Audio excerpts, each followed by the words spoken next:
I try not to burden you with too many word studies. For starters, I know they get tedious, and also I know that most of you just don't care about it as much as I do.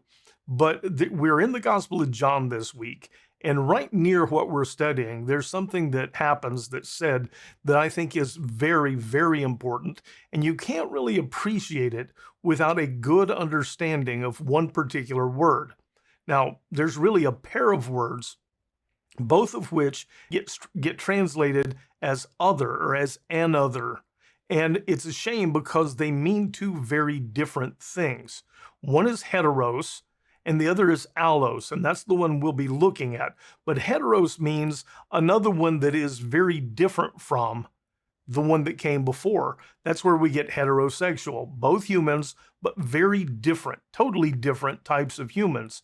And then we have allos, and it means another one that is very similar to the one I just told you about.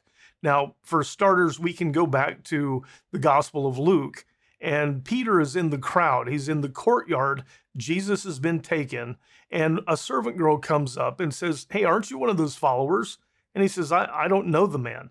And then it says that heteros man, another that was a man came, and it's heteros because it's totally different from the one before that was the servant girl. And that one says, "Aren't you one of his servants?" And he says, "No, I don't know the man." And then it says, allos came.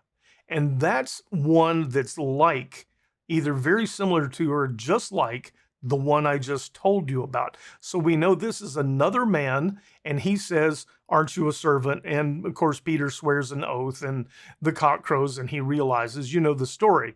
But allos means one that's like the one I just told you about. And the thing about the word allos is it's never used by itself because it's talking about being similar to the one I just told you about. You've got to name the first thing or describe it before I can say, "Here's another one like that one." You with me so far? So we're at this Last Supper table in the Gospel of John, and Jesus tells his disciples, "I no longer count you as servants, I count you as friends, because servants don't know the master's business, and now you know all of my business." And it's very touching, it's very reassuring that he now calls them friends. But then he says, "A new command I give you." And yes, that's the same command as the Ten Commandments. This is a big deal. He's basically saying, I'm naming an 11th commandment just for you. "A new command I give you, that you love one another." And it is the same word, allos. It's a form of allos. This one is what's known as a reciprocal, and that means that it goes both ways, that you love each other, one another. Alelos is the word, and you can see that's allos in a reciprocal form, and it's getting tedious now. Here's the point. I've gotten into some heated discussions with some pastors and teachers because they use a lazy translation. One of them actually said that what this means is love others and make sure you love people who are different from you. In fact, the more different, the better. And there are lots of places where Jesus says, "Love everybody, love all the others." But this is different. This is something brand new. And what he goes on to say is, "By this, all people," and you notice I didn't say all men, "all people will know that you're my disciples if you love one another." And I want you to think about it. If it meant loving people that are different, that are not similar to you, in that you're all part of the body, it would be like saying, yeah, if you and people who aren't believers love each other, everyone will know that you're all my disciples. But you're not all his disciples. It makes no sense.